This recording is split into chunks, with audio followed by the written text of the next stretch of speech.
সবাইকে ওয়েলকাম। আজকে database MySQL কোর্সের লেকচার 4। আজকের লেকচারটা একটু ছোট হবে। আমরা যে টপিকগুলো কভার করব সেগুলো হোয়ার ক্লজ ইউজ করে কিভাবে আমরা রো আপডেট করতে পারি, এট দ্য সেম টাইম কিভাবে আমরা একটা রো ডিলিট করতে পারি।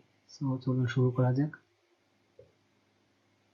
When we need to change any of our existing row values, so এই টাইমটায় আমরা আপডেট ইউজ করব। মানে আমাদের অলরেডি একটা রো আছে, সেই রোতে অলরেডি সব ভ্যালুই আছে।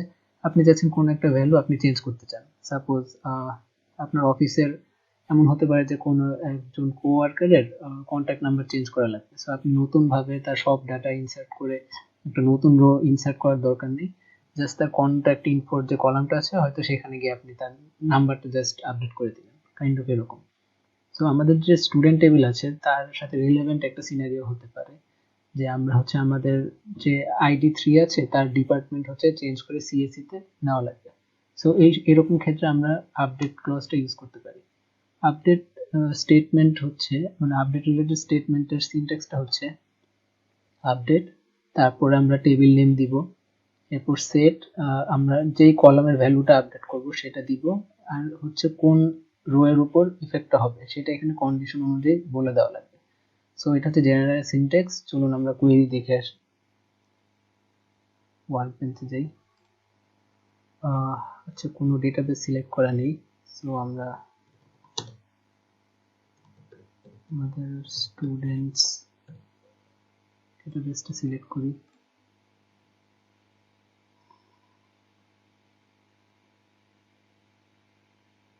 আননোন ডেটাবেস, সরি আমাদের ডেটাবেসের নাম স্কুল ছিল, টেবিলের নাম ছিল স্টুডেন্টস।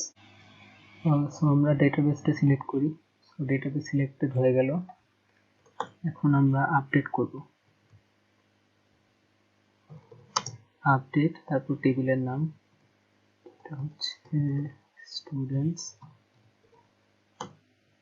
তারপরে সেট, আমরা চাচ্ছি ডিপার্টমেন্ট ইকুয়াল এখন CSE হবে, where ID2 এর জন্য ছিল, রাইট?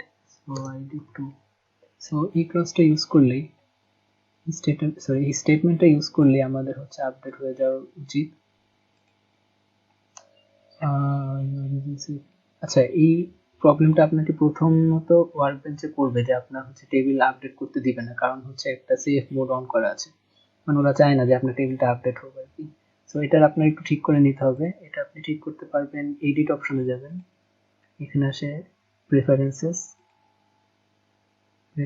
যাওয়ার পরে SQL এডিটরে যাওয়ার পর স্ক্রল ডাউন করে নিচে সবার এই অপশনটা আছে যে সেভ আপডেটস। সো এটা অলরেডি মার্ক চেক করা আছে, আপনি এটা আনচেক করবেন, তারপর ওকে। তারপরে দিলেও সম্ভবত কাজ হবে না, কারণ হ্যাঁ, তাও কাজ হয়নি। আপনাকে এই লোকাল ইনস্ট্যান্স আমার যে ক্রিয়েট করা আছে এটাকে কাট করে আবার নতুন করে আর কি রিকানেক্টেড হতে হবে। সো আমি আবার রিকানেক্টেড হয়েছি। ডেটাবেস সিলেক্ট করি, তারপর এখন আপডেট করা ট্রাই করি, যে এখন সাকসেসফুলি আপডেটেড। সো আমরা আমাদের টেবিলটা দেখি।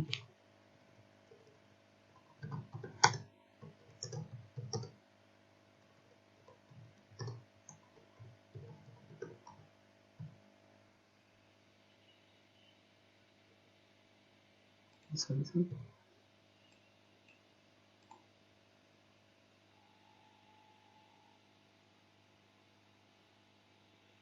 ওহো, আজকে আমার বারবার খালি টাইপ হচ্ছে। স্টুডেন্টস, আচ্ছা এখন এই যে আমরা আগে আমাদের যে ID2 সে ট্রিপলি ছিল, পরে এখন সে CSE হয়ে গেছে। সো এইভাবে আমরা আমাদের রোটাকে আপডেট করলাম সাকসেসফুলি। ঠিক আছে, এখন আমরা থিওরিতে ব্যাক করি। আমাদের পরবর্তী যে স্টেটমেন্ট সেটা ডিলিট। এখন আমরা তখনই ডিলিট করি, মানে আমরা যদি একটা রো আমাদের আর দরকার নেই তখন আমরা সেটাকে ডিলিট করব। এটা অনেকটা আমরা একটু যে আপডেট অপারেশন দেখেছিলাম অনেকটা ওইরকমই কাছাকাছি। সো একটা সিনারিও হতে পারে যে রিমুভ, যে ID4 সে আর অ্যাডমিটেড না, সে হয়তো তার স্কুল চেঞ্জ করেছে। সো সে তার ইনফরমেশনটা আমরা রিমুভ করে দেব। এরকম একটা সিনারিও হতে পারে যে আপনি একটা রো ডিলিট করার। আর সিনট্যাক্সটা এরকম যে ডিলিট ফ্রম আপনার টেবিল নেম ওয়্যার কন্ডিশন। মানে এক বা একাধিক কন্ডিশন থাকতে পারে, সবগুলো মিট আপ করলেই তাহলে সে ডিলিট করবে। সো এটার কোয়েরিটা দেখে আসি। ওকে, ডিলিট ফ্রম টেবিলের নাম,